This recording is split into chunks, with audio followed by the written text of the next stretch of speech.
Okay, I am unexpectedly doing another local business spotlight because in my video series, I am trying to encourage more people to buy local from local vendors, local producers, and local farmers markets. And it doesn't matter if you're in a Black community, a white community, a Mexican community, or an Asian community. You have access to a farmer's market somewhere, and they do accept EBT, which is, SNAP, food stamps, whatever you want to call it. They accept that. Even if you're somewhere like Atlanta, downtown Atlanta has a farmer's market, and that's a big city. And some of the products you can get from the Atlanta farmer's market is just magical. I will literally never forget the first time my mother brought home a farm smoked ham from some elderly man at the Atlanta farmer's market who had been doing it for years. That I never had another ham like it, nor another one after it since. And I've lived in multiple different states, different regions. Never have I ever tasted ham like that one and only one that my mom bought from that dude. I don't know what his business name is, but ooh, he killed it. Meat was so tender, it was falling off the fucking bone and crumbling to pieces. It was juice, moist.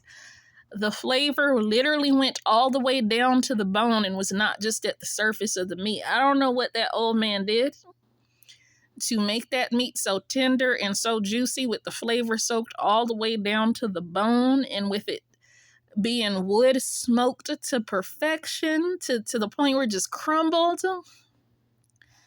I have no idea how that's done. All I know is it's literally the best I've ever had before or after at any point in my 37 years of being alive.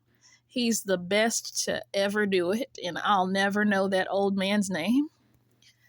But anyway, moving forward, so, in the name of encouraging more people to buy local before worse shortages come, and, in the name of encouraging people to learn how to grow food and trade with each other and, shop at different markets in different neighborhoods, because for the sake of diversity and variety, maybe you might be a Black vendor, and maybe you might want to sell some unique products at a white farmer's market or white events. Maybe you might be a white vendor, and maybe you might want to sell some white products at a Black farmer's market or a Black event, or at a Mexican farmer's market or a Mexican event, and vice versa. Because, white people, they have ethnic products too. Like, for instance, at a local business I just went into out of curiosity, I had the Ohio Buckeye meal replacement shake. And let me tell you, it was so filling. It was so big and so filling that I feel stuffed. I feel like I'm about to pop it. It's big. It's thick. It's like every bit as filling as having a Whopper. It's probably more filling than having a Whopper or a Big Mac with fries. And the flavor is phenomenal. It's the meal replacement shake. It tastes like high-grade ice cream, but it's very, very, very keto-friendly.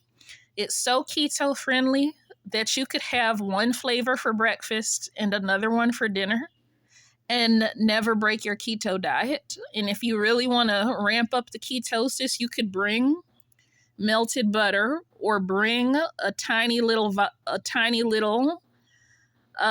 shot of coconut oil to add into it to increase the fat content, and then boom, you've just kicked your keto into overdrive. You just got to add your own fat. But it's perfect. Even if you don't have your own fat to add in, like you could have 2 every day and never break your diet. If you really want to push it, probably 3. Just as long as you're having like a keto friendly dinner behind it that has like that only has like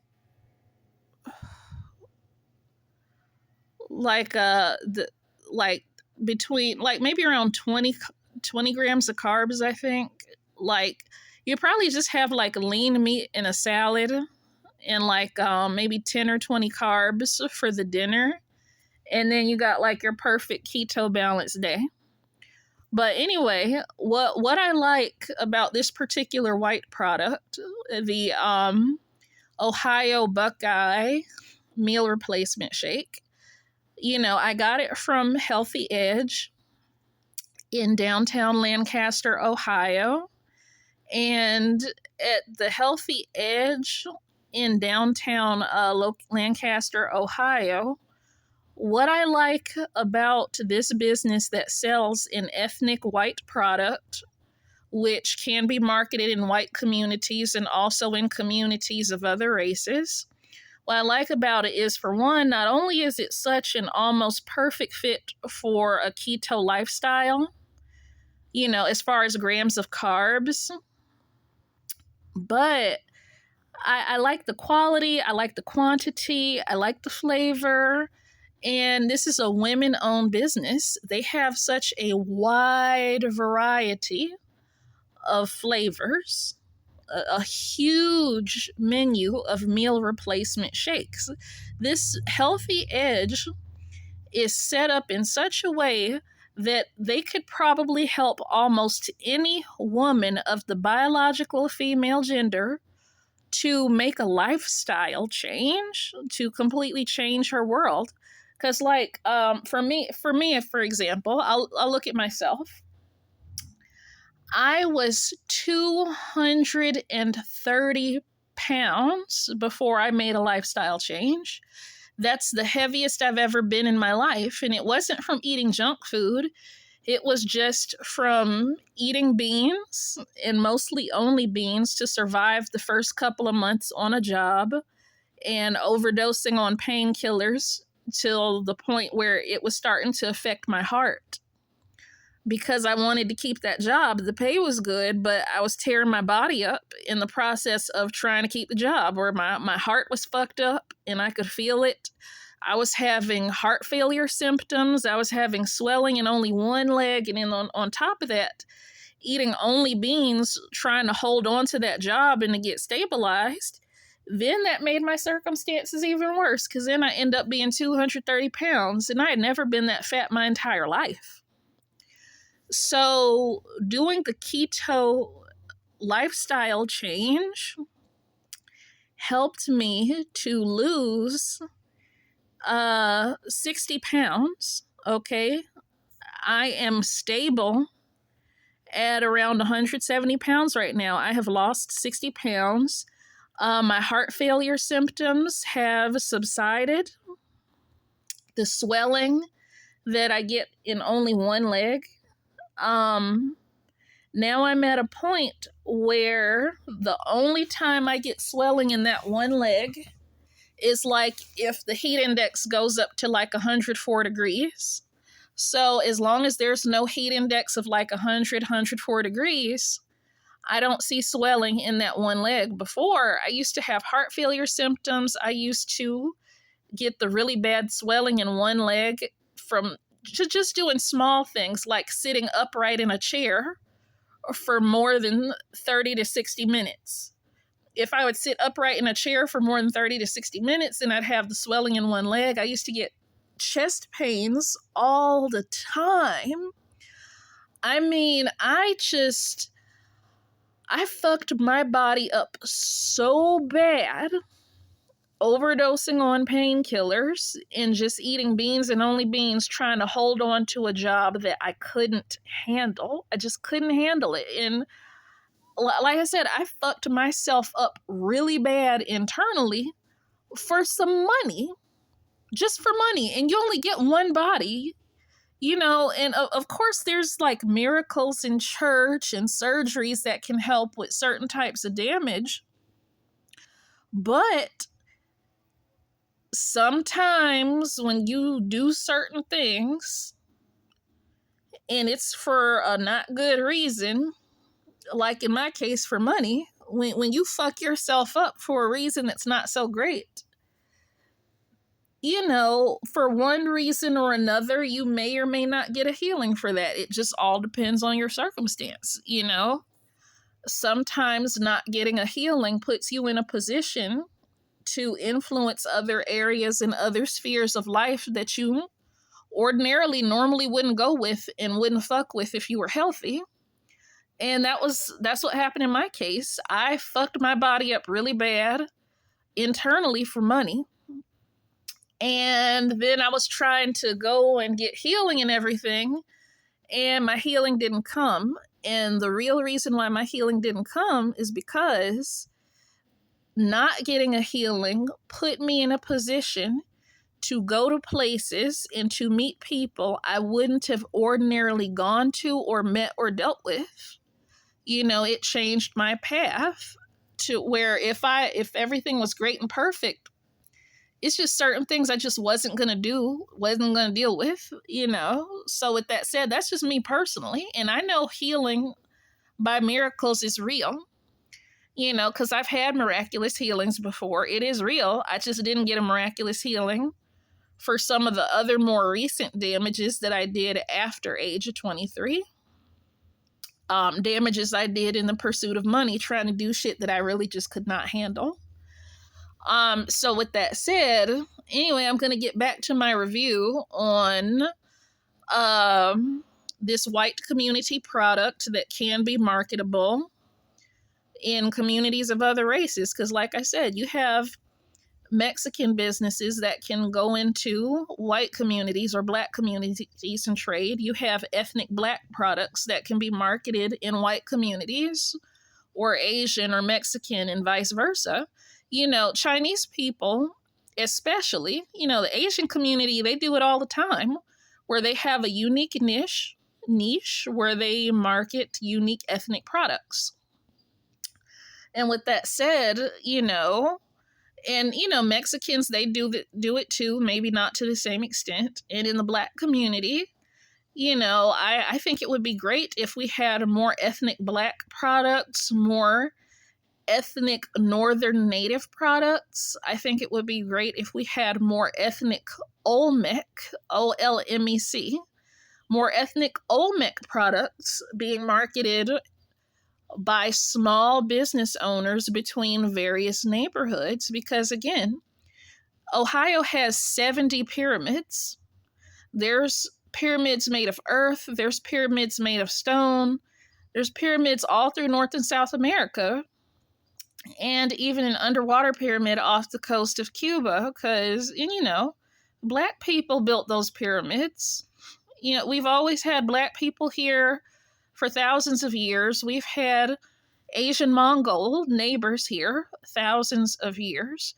We've had white merchant nomads here for thousands of years. Like Chief Joseph, when he was captured, he had a bill of sale, a receipt for a purchase inside his medicine bag, written in ancient Sumerian cuneiform from all the way across the ocean, because it was a receipt written by a white ancestor who was traveling between different countries.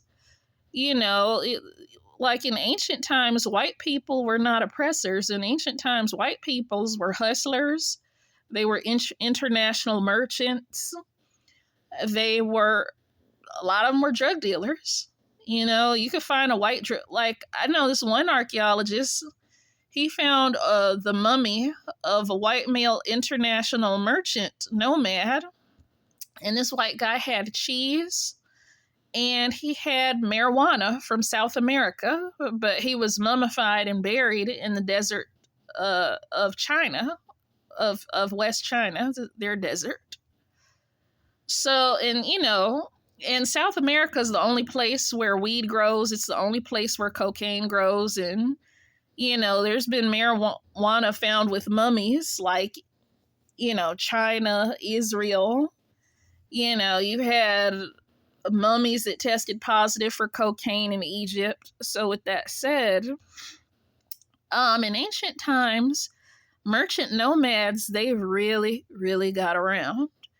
Like the history books want you to think there was no trade between communities in the ancient world before European colonialism, and that's just not true.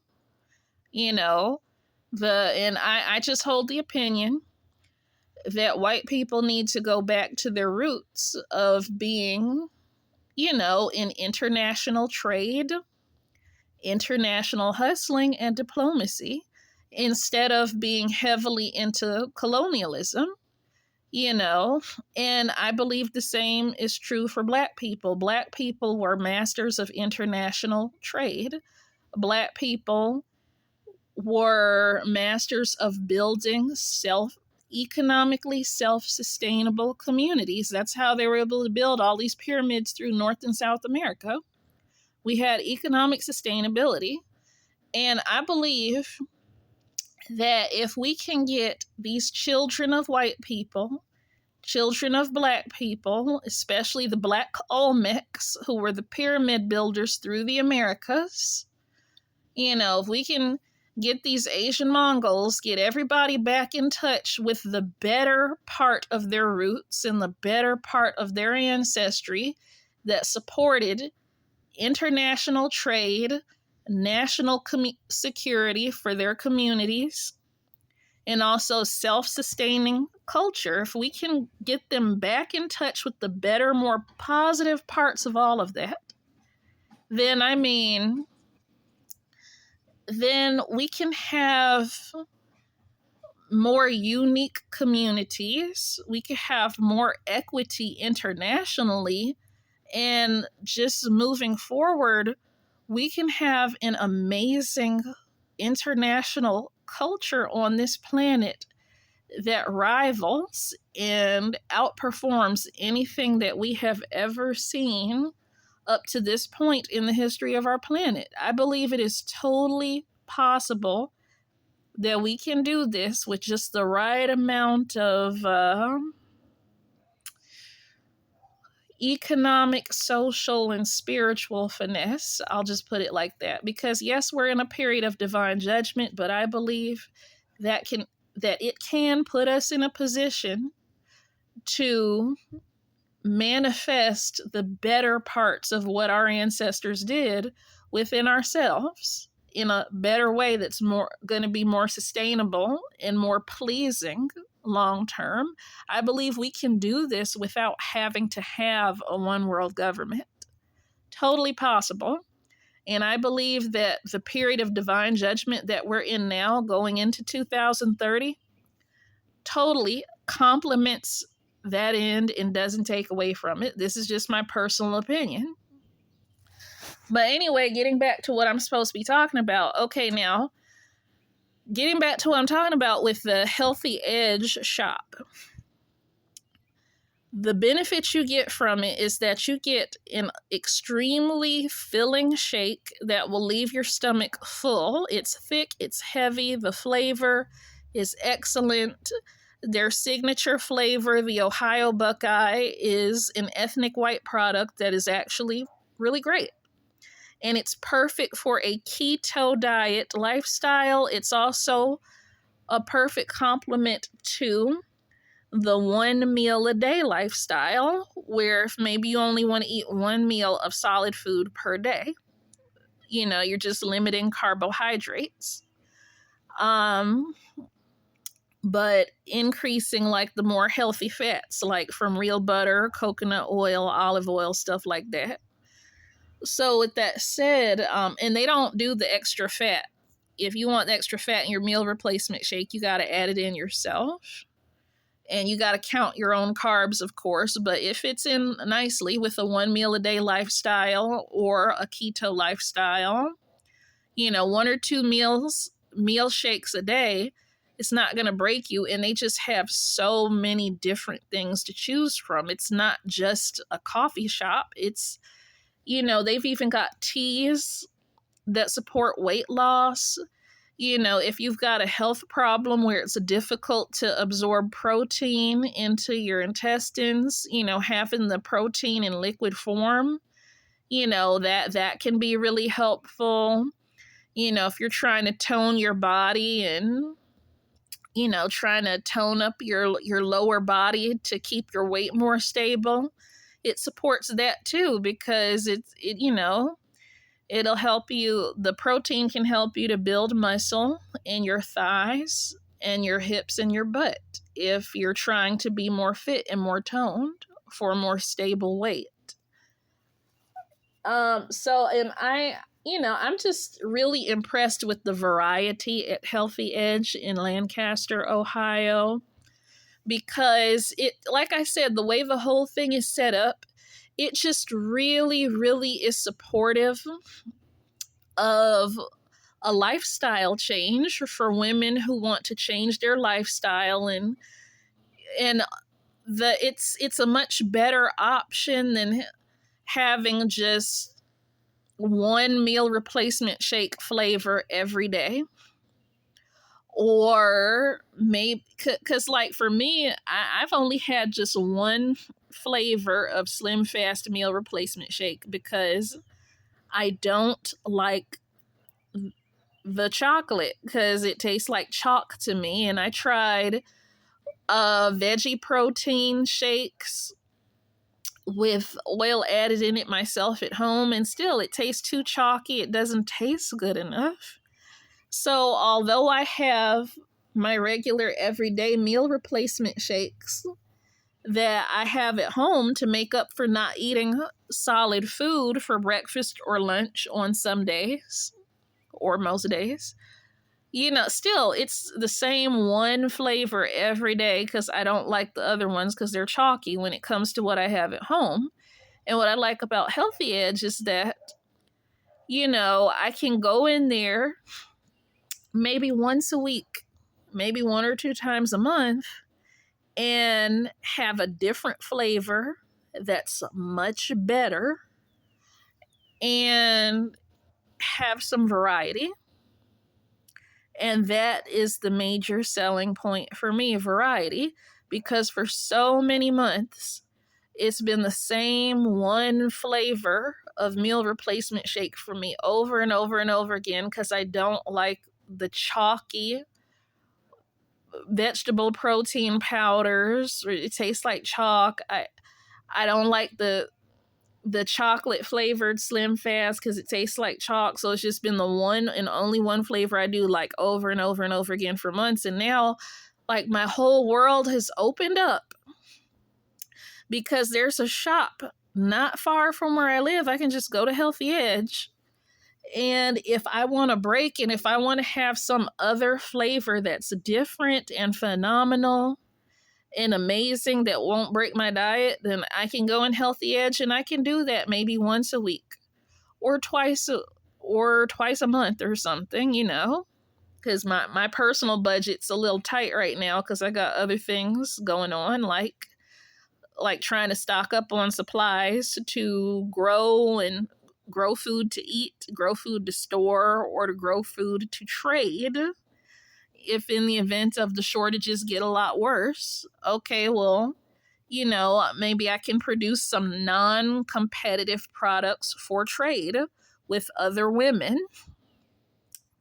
And key point, I'm saying other women because if the shortages get a lot worse later this year, I know that men might not want to trade with me. If they are males, they might be more likely to look at us being female, period, and say, oh, well, I don't want your homegrown products to trade. I don't want your homegrown products for bartering.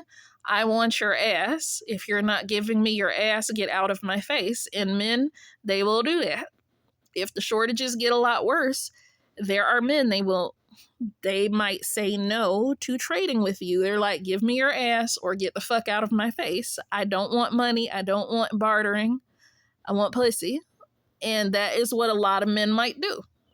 So as far as growing or making products for self-use and also to trade and barter with others, it's very important to identify other females you can trade and barter with, because probability is really high that men are not going to trade or barter with you if you're a female. And even when the economy is good, like in North Dakota, when I lived in North Dakota during the oil boom, money was so good, even in the towns that were extremely far away from the oil boom towns. Money was really good up there, okay? Like in some towns, you could work at a McDonald's and make like $17 an hour in some towns. So, but for all the towns, everything was more stable during the oil boom. But one thing I noticed is that even though I had a good job and good pay and I was trying to make an attempt to get stabilized in an apartment, I noticed that I could not get any of my male friends of any race to help me. You know, I had these platonic male friends in North Dakota. One was from Cameroon, another one, he could have passed himself off as a white guy, but he was actually half Indian from the reservation. You know, and there were American black guys. And I'll say the American black guys, at least one of them did help me a teeny tiny bit, even though I wasn't fucking him. And I was not having sex with my male friends. You know, I just genuinely wanted the conversation, which wasn't an everyday thing, and, you know, to hang out a little bit, which wasn't on a regular basis. You know, I just wanted to be homies.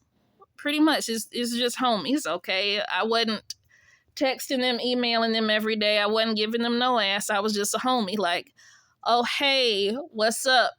You know, we cross paths in the downtown, in the village, and I'm like, hey, let me holler at you on the street corner. Let me holler at you in the coffee shop because we just happen to cross paths. You know, just homies, not like besties or fuck buddies, no.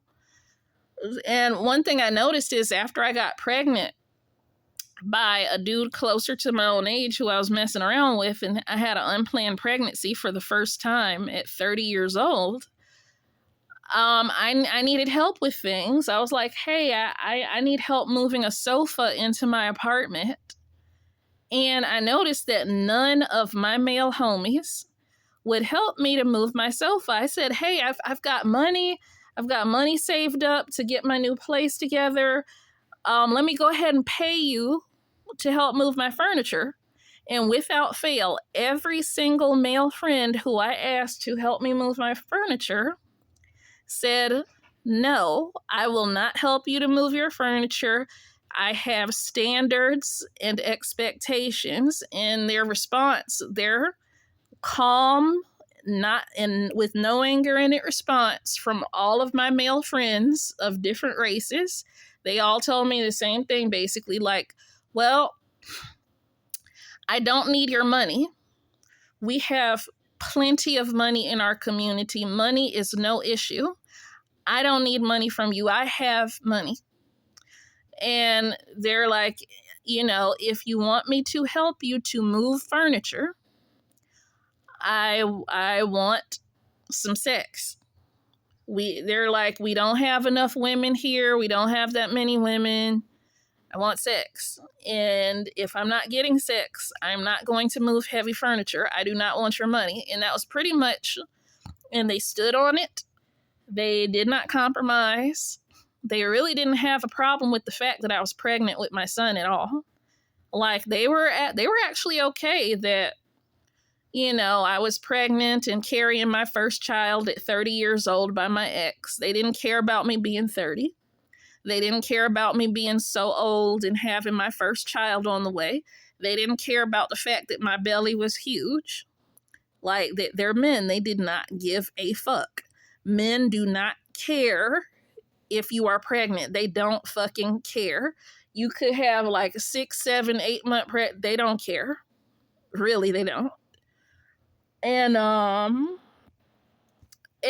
but yeah, like my money was worthless to them because they all had good money because of the economy.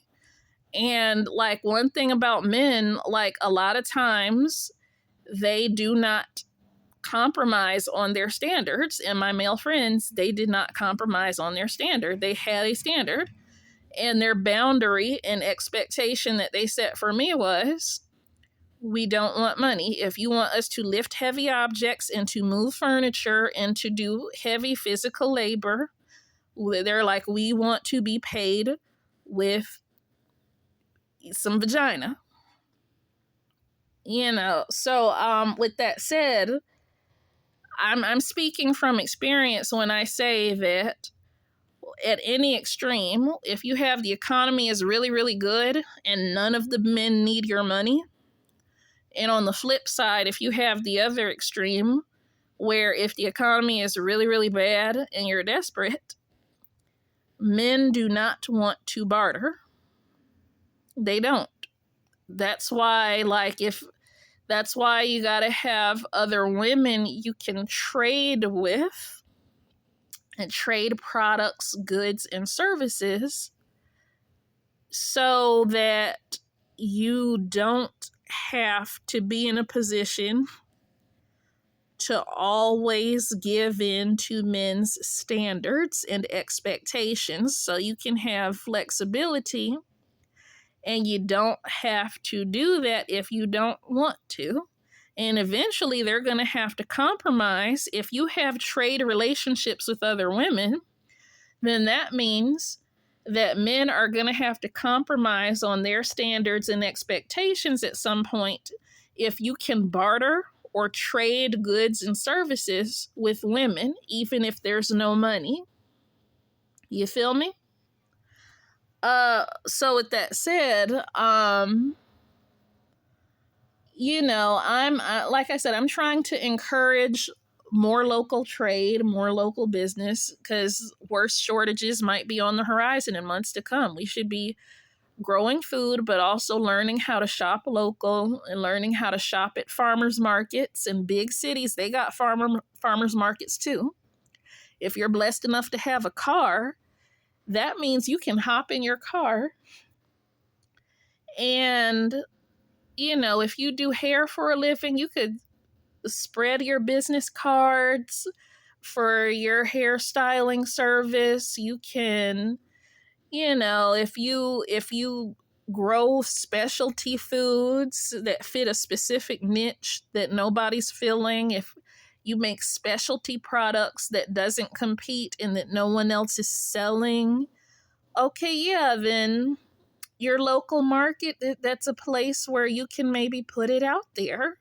Your local farmers market, or if you have a car, the big city's farmers market, you can go out there and let your stuff shine in the open air market. If the ships from China stops moving later this year, it doesn't have to be the end of anything.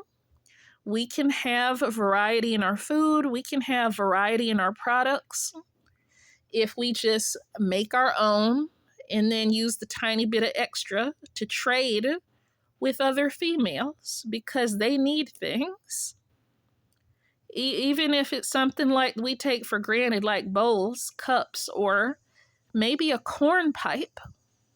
Maybe you're growing corn just to feed yourself or your kids, and then you got all these corn cobs. Okay, well, you can make a corn pipe so that you can trade with other people or sell if there's money to circulate. But if there's no money, you can trade them to get things that somebody else is making. So if somebody's a smoker, okay, maybe they might want a corn pipe in exchange for something that they're growing. And whatever corn doesn't go towards making corn pipes, you can compost it. There's just so many different things you can do as far as trading and bartering services, goods, and foods. Like maybe you're growing a specialty product or making one, and maybe you want milk, butter, or cream, but you don't have land for cows, you don't have land for goats. Okay, so maybe you might want to trade with somebody else so you can get butter, milk, or cream, or a tiny bit of hamburger, or maybe a little bit of fish. These are like practices that we can reconnect with so that life is not so chaotic if the ships that transport food from China stop moving later this year. We can totally handle that here in America if we start now, if we grow food at home now, if we grow food indoors, if we don't have a yard. So that way we can feed self, and if necessary, trade. If we've got something extra, trade. Or if we have a skill that somebody else might need, we can trade that skill. We all have different things that we're good at. And it doesn't have to be about being at each other's throats or trying to reinforce sundown town culture, or, any of that ignorant shit that, is slinging drugs. It don't have to be all that, no. Here in America, we have access to options, and look at how much Detroit has transformed during the last 7 or 8 years. And the transformation that Detroit has made during the last 7 or 8 years, which includes creating self-sustainability with a community garden on 1 acre of land that feeds 2,000 families. They even have a sensory garden for the children. Now, Detroit's transformation story is a great example of just how much America has in terms of resources that we can use to sustain ourselves without the cargo ships that might stop moving later this year. We can do this. Look at Detroit, where they got 1 acre of land, perfectly planned out well, with a sensory garden for the kids, and boom, that's food for 2,000 families. Now, imagine if most of their people had indoor gardens with wall-mounted grow pots and maybe like some of those purple grow lights. Imagine that 1 acre of land could help to feed a whole lot more than 2,000 families if everybody had wall-mounted gardens with UV grow lights. We could really take a lot of strain off of our natural resources with proper self-determination and with proper with proper knowledge about, self-care. So with that said, I know I've gone into a whole variety of different subjects that fall outside of what I'm trying to say about Healthy Edge, because like I said, Healthy Edge, it's a lifestyle, okay? It's a lifestyle. Probably one of the most female-friendly businesses in town. Everything they provide there, it's impressive, it's pleasing, it's a variety to break up the monotony of having the same meal replacement shake over and over and over again, because the competition doesn't taste that good, or the competition might be really expensive and then you don't get that many flavors. With Healthy Edge, you get to have at least a little bit of variety, at least once a week or maybe 2 times a month, even on a very, very limited budget. And like I said, the lifestyle change that their products can support, I've been using it for a long time before discovering them today. and it's helped me to lose 60 pounds and keep it off and keep my weight stable. And I'm preparing to lose like 30 more pounds to get back down to what would be considered normal for me, which would be anywhere between 130 to 145 pounds for my height. Once I get down to that range, I'm good. And I know I can eat however I want to eat and not have to always count carbs every day. Like, losing weight requires the carb counting for the 1 meal a day diet with the 2 meal replacement shakes. That requires carb counting. But I know that once I hit my ideal weight, then there's more freedom. I don't have to count carbs no more. So anyway, I hope this video's been helpful.